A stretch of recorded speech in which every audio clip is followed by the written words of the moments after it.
Thank you very much for your invitation, and I will present our recent work published in the Allergy under the title of Sputum ANA is a biomarker of severe asthma.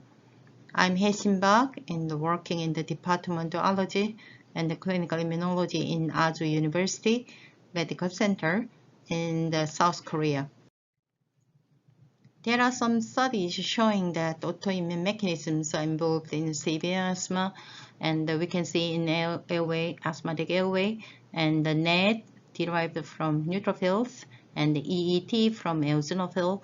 When the patient have more severe airway inflammation, whether eosinophilic and the neutrophilic inflammation, we can see that some autoantibodies such as ANA is generated in airway mucosa, and they can induce airway inflammation.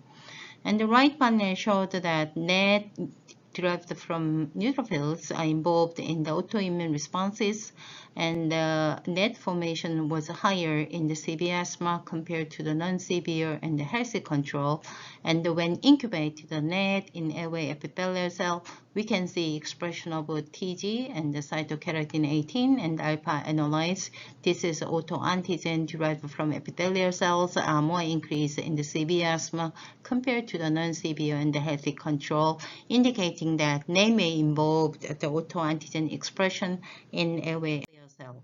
And therefore, we designed the patient enrollment of the severe asthma, and compared to the non-severe asthma, we collected the sputum and also measured the ANA level in the sputum, and measured the airway inflammation in the remodeling markers such as MPO and the EDN and the MMP and the TIMP1 level, and observed the association with the ANA and these parameters.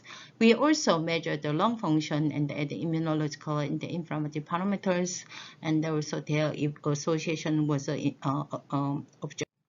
And the key result is showing that high ANA level was noted in severe asthma compared to the non-severe asthma, and also MMP9 and the TIMP1 level in sputum were higher as well in severe asthma. And it is quite certain that their lung function, FEV1, and its ratio and the MMEF was significantly lower in severe asthma compared to the non-severe asthma. And also in patients with a high NA group, they have a higher prevalence of a severe asthma, high MMP and the MMP and MPO level as well. And also in the ROC curve showing that in the ANA level in sputum can predict the phenotype of a severe asthma. Right panel showing that the relationship between the remodeling markers or MPO level and there was a lung function as well, showing that positive correlation between MPO and MMP9 and the TIMP1 level, and the negative correlation between the MMP9 and TIMP1 level and also FEV1 level, indicating that MPO neutrophilic activation may have some role and that they are associated with a lung function decline via MMP9 and TIMP1 reductions. Therefore, we may suggest the autoimmune mechanisms are working in the severe asthma. We found that in severe asthma, neutrophilics are more activated, and they may release MPO and the NET formation. They can induce epithelial cell dysfunction and ANA production, add autoantigen expression, increase MMP9 and the TIMP1 production. All these processes accelerated airway inflammation and remodeling, finally resulting in the lung function decline.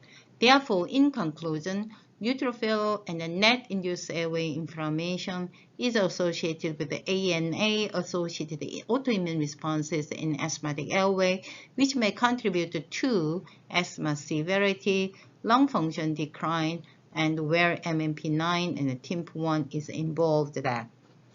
Thank you very much for your attention.